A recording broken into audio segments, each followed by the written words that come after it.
जय हिंद। सबसे पहले हम सुरेमन पासवान, प्रदेश अध्यक्ष बागी बलिया, प्रदेश के सम्मानित नौजवान साथी, माताएं एवं बहनों, आप लोगों का हार्दिक स्वागत नमन वंदन करता हूं। और जो लखनऊ के धरती पर हमारे नौजवान साथी आकर के संघर्ष करने का काम किए, मैं आप लोगों का भी हार्दिक स्वागत नमन वंदन करता हूं। एक हम लोगों के बीच में बहुत से मेरी तबीयत खराब थोड़ा चली है। नौजवान साथी कहे कि सर एक आदमी ने ऐसा बयान दिया है जो कोर्टों के नाम पर, मैं उससे तो बातें नहीं करना चाहता हूं। हो सकता है कि नीच का औलाद है कि कैसा है, उसे बातें नहीं करना चाहता हूं। जो कोर्ट के नाम पर लाखों लाखों रुपया 40,000 वसूल करके और जमीन और गाड़ी लेने का काम किया, भरमाने का काम किया, उसका एक ही किडनी है। मैं नाम नहीं धरना चाहता हूं उसका। और कहता है कि बजट की बात है, जाकर के हम लोग लखनऊ से आए हैं तो ये जाकर चिरौरी कर रहा है बजट के लिए कि सर इन लोगों का बजट बढ़ा तो 40 लाख रुपया मैं कहां से दूंगा। ये कापी लगाया है, उसी सचिवालय में एक फैक्स द्वारा कापी भेजने का काम किया है।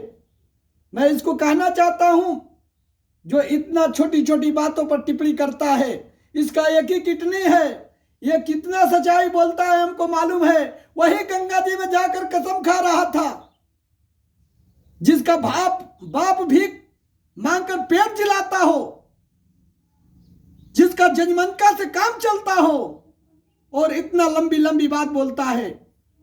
उसी लखनऊ में शपथ खा रहा था कि 1 महीना में हम लोग का विजय मिल जाएगी, कोर्ट जीत जाएंगे।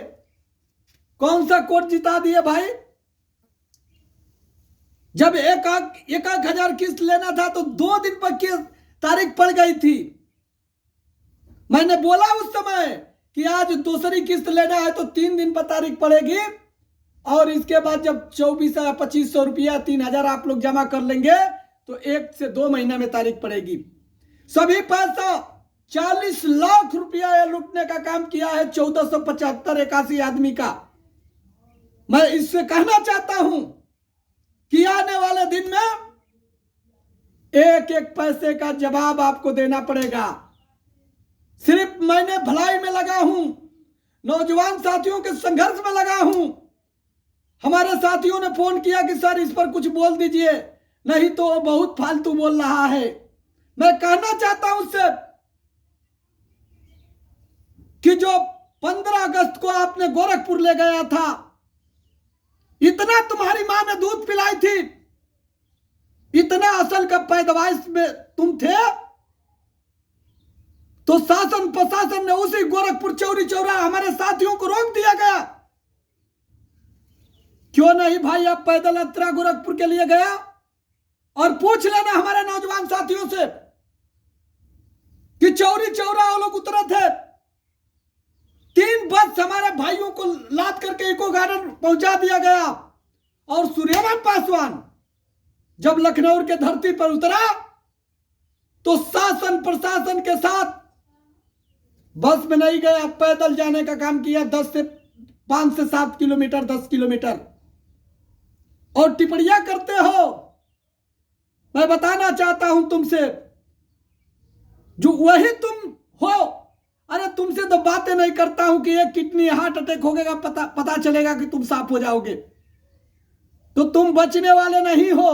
तनख्वाह मैं कहना चाहता हूं कि जब मैं लगा हूं तो आज न कल तनख्वाह बड़े, मैं संघर्ष पर भरोसा करता हूं।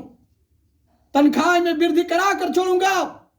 बाकी ये एक कड़ी लिख लेना कि तुम नहीं, तुम्हारा पिताजी भी चले जाएंगे, मम्मी भी चले जाएंगी, तभी भी 3 पुहुत में आप चौकीदारों की लड़ाई कोर्ट से नहीं जीत सकते हो। यह मेरा वादा है। 3 पुहुत तक। और संघर्ष को कहते हो, अभी क्या संघर्ष देखते हो? जब सरकार ने हम लोग को नहीं बढ़ाएगी तो यही बागी बलिया से हम लोग चलने का काम करेंगे दिल्ली। और दिल्ली जो जंतर मंतर फील्ड है उसमें हम लोग चलने का काम करेंगे। बाकी सोने वाले नहीं हैं।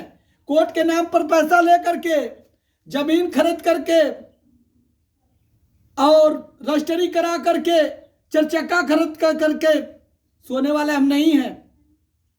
ये तुम्हारा कर्तव्य होता है। उस समय कह रहे थे चारा खिलाओ, खूब मेहमानों को खूब करो। मैं तुमसे पूछना चाहता हूं, इसी महीने में खुशखबरी आ जाएगा तो कहां गया तेरी खुशखबरी? हम लोग जब धरना प्रदर्शन करते हैं, यह इंसान एक ना एक आग लगाने का काम करता है, शिकायतें करने का काम करता है। क्यों कि आज 68,000 चौकीदारों को रोजी रोटी रुकवा देंगे, नहीं तो 40 लाख रुपया हमारे घर से देना पड़ेगा। इतना ये नीच इंसान है, लिखित रूप से उसी विधानसभा में भेजने का काम करता है। सूचना मिली है, बाकी फिर भी सरकार विचार कर रही है। नौजवान साथियों, घबराने की जरूरत नहीं है। भगवान करेंगे तो अच्छा खबर आएगा, अगर बुरा भी आता है तो इसका देन है, लिखित रूप से भेजने का काम कर रहा है कि अगर 68,000 लोगों का अच्छे से फैसला आ गया, अच्छे से तनख्वाह बढ़ गया, तो 40 लाख रुपया कोर्ट के नाम पर जो मैं लुटा हूं वो देना पड़ेगा। मैं उससे कहना चाहता हूं कि संघर्ष को करना पड़ता है। संघर्ष करने के लिए एक किडनी की जरूरत नहीं है, 2 किडनी की जरूरत है। चौपाई बोलने से संघर्ष नहीं होता है, चौपाई बोलने से रामचरितमानस संघर्ष नहीं होता है। संघर्ष के लिए जज्बा चाहिए। हमारे नौजवान साथियों से पूछ लो कि उसी लखनऊ में मैंने शासन प्रशासन को चलाने का काम किया और कह रहे थे कि 144 धारा लागू है, बाकी हम सब चौकीदार एकता बनाकर अपने बात दमदारी तक सरकार से पहुंचाए, और तुम लेटर के माध्यम से लिख करके फिक्स कर रहे हो कि नहीं सर हम कोर्ट किए हैं। अरे नीच, मैं बता देना चाहता हूं, तुम्हारा तो एक ही किडनी है, तुम्हारा बाप भीख मांग कर खिलाता है या पत्रिका बात कर खिलाता होगा। मैं तुमसे क्या बोलूं, तुम्हारा जब भगवान ने कई किडनी दिया, वो कितने दिन की मेहमान है। बाकी यह समझ लेना, अगर तुम जीवित रहा तो हम लोग की तनख्वाह की तो वृद्धि होना है। बाकी 40 लाख रुपया हमारे चौकीदार भाइयों को लूटा है ना, तो चाहे तुम अपना घर द्वार बेच कर दो, तुमको चुकाना पड़ेगा। और हम लोगों के हित में जब भी हम संघर्ष करते हैं, जब भी 70,000 के लोगों की लड़ाई लड़ते हैं, तो तुम नेट से फरकती भेज देते हो कि मैंने कोर्ट किया हूं। कभी नहीं। बताओ नौजवान साथियों कि 70,000 में 2 से 3,000 लोग कोर्ट किए हैं, क्या 3,000 लोगों को हमारे मुख्यमंत्री सरकारी कर देंगे? ऐसा है? नहीं। जब भी होगा, जब भी फैसला आएगा तो 70,000 लोगों का आएगा, अन्यथा 3,000 लोगों को जिंदगी में नहीं आएगा। तो मैं इस नीच से मैं बात नहीं करना चाहता हूं, जो नीच ने इस तरह का टिप्पणी दिया है। बधाई देना चाहता हूं जो इस नीच का रिकॉर्डिंग हमारे पास भेजने का काम किए, दुर्गेश बाबा जी, अनेक साथी, और ये नीच विधानसभा में भी भेजा है। इसका ये भावना है कि चौकीदार का कुछ न बढ़े। बाकी मैं आप लोगों को विश्वास दिलाना चाहता हूं कि आपका बेटा संघर्ष कर रहा है, तो सरकार को आज न कल बढ़ाना है। इसे संघर्ष से पाछे नहीं हटना है। जय हिंद, जय भारत।